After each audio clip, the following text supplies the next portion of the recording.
Артықбаевты 4 жыл 3-4 министрлікке қойдыңар, дағын чоң қызмат бересіңер бізде. Эми көбі тамаша қатар қабыл алды. Кеп, ал Сулайманов төмендегі мәселені қойды, жоопкерчилик мәселесін. Бізде біреу жооп беребі, же унуткарып туруп эле кайра келе береби деген мәселени қойды. Муну коомчулук көтөрүп келип атат. Украинада муну иллюстрация мәселесі боюнча көтөрүп, күнөө кетиргендердин кара тизмесин түзүш керек. Ошолар экинчи келбегендей болуш керек. Айыл өкмөтүнө соттолгон айыл өкмөтү болбосун дедик. Мына мыкты күчтүү айтып отурат, соттолгон деп атат. Мен соттогом деп атат. 5 жыл өттү, эл унутуп калды деп ойлоп атса. Осмон Артыкбаевдин эң чоң катасы министр болуп келери менен 7-8 соттолгон адамды энергетика тармагынын жетекчилигине алып келип алган.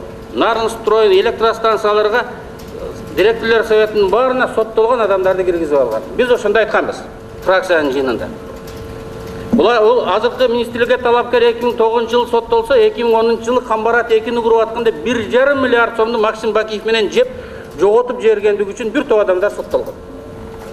Бирок алар амнистияга түшкеле убакталды деген шылтоо менен министр аны коюп алды. Биз президентке дагы, эл журтка дагы фракциянын атынан билдирүү жасаганбыз. Бирок ушул кезге чейин ага эч ким көңүл бурган жок. Эми мыкты өксүгүч. Сиз юристсиз. Жаңылса мыңдап коесуз. Мына азыркы министрге талапкер Кубанычбек Турдубаев айтат, мен дейт соттолгом дейт. Соттолгондугум жөнүндө жашырбастан президентке айттым, президент боло берет деп айтты дейт. Мен президентке дагы, кыргыз элине дагы, силерге дагы айтам. Урматтуу депутаттар, боло бербейт. Соттолгон адамды президент эгерде таптакыр актайм десе, анда помилование кылып жоопкерчиликти өзүнө алсын. Таптакыр. Бирок коррупцияга каршы күрөшөбүз деп атканда антип актап жиберген дагы мен оюмча саясий жактан туура болбойт. Эмне үчүн 5000 сомго соттолду? Урматтуу депутаттар, 121 статья бар.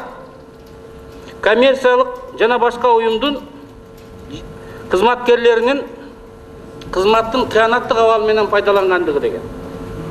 Миллиард сом урдасаң, мына Пирматовдун случайы, мына азыр электростанциядан бир топ жетекчилерин камады. Силер камалат экен деп ойлобогула. Алар камалбайт. Бүгүнкү кылмыш кодекси боюнча аларга 10 000 сом штраф салынат. Мына 10 000 сом штраф деп турат. Ушуну 5 жылдан бери оңдоп коелук. Жок дегенде пара алган ГАИ 7 жылга кетип атат, пара алган вуздун мугалими 10 жылга кетип атат. Ошондой камалгандай болсун.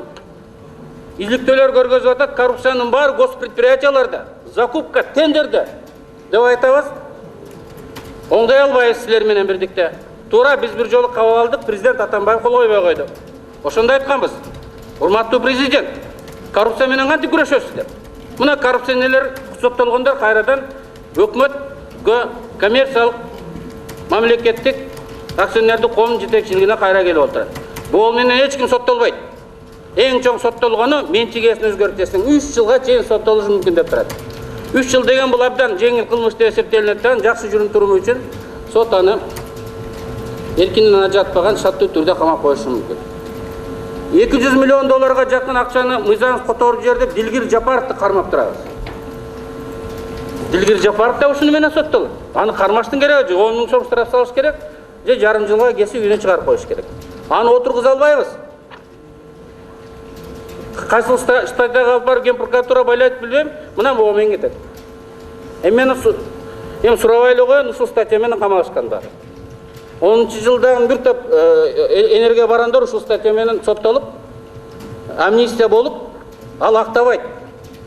Ал күнөөсүн жойбойт. Ошого карабастан чоң энергия компаниялардын директорлор советинде отурат.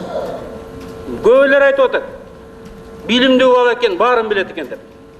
Мен 20 жылдан бери депутатмын, энергия барандордун баары билимдүү. Максимида, Балкибаева дагы тиги камалгандардын абдан билимдүү. 20 жыл иштеп, энергия секторду Рахмат. Убактыңыз бүттү. 10 секунд.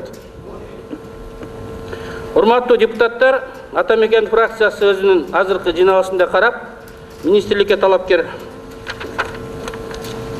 Кубанычбек Турдубаевдин кандидатурасына каршы добуш берүүнү чечти, биз силерди ошого чакырабыз. Эгер биз коррупцияга каршы күрөшөбүз дегендигибиз анык болсо, өкмөт саясий орган ал эл алдында ишенимге ээ болсун дей турган болсок, анда биз мындай талапкерлерди эч убакта колдобушпуз. Рахмат. Рахмат, мемлекет. Кийинки сөз